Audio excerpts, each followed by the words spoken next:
Hey, this is Sam from Vim. Today we're going to be talking about Navisworks.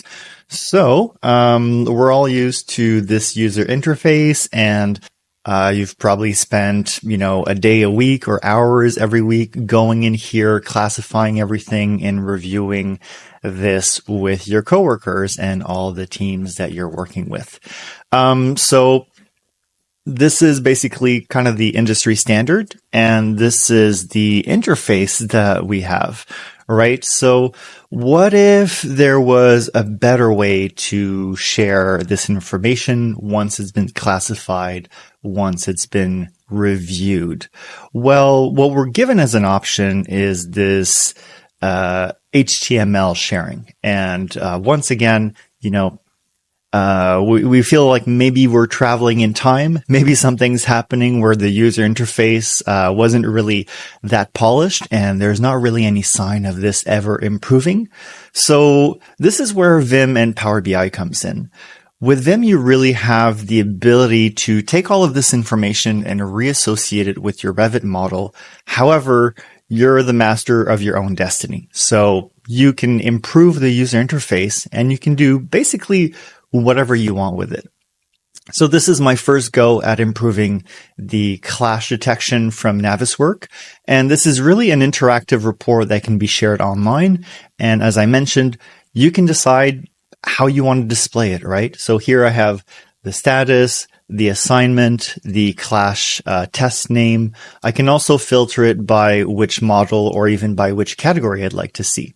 And this can be shared online with the other stakeholders. It can be shared with the owner. This is something that nobody has to ever look at, this interface ever again in terms of the sharing capabilities of it.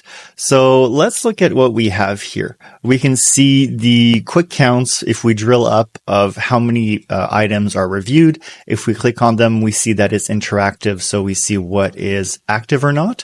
We can also interact with the graphs. So if something's approved or not, whether we want to check out the clashes related to Windows only.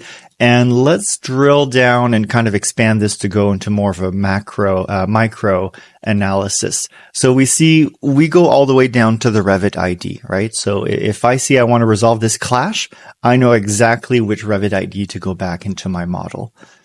And we can also do this per structural analysis teams or whoever it was assigned to. So in this case, I click here.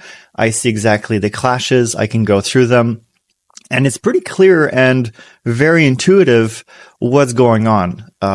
And so the other aspect I mentioned is that this is customizable. So if you don't want this window and you want more space for the 3D view, you just delete it and you publish it. If you want a new dropdown, if you want something new, you do it yourself. You don't have to wait and pray for the software developers to maybe do it.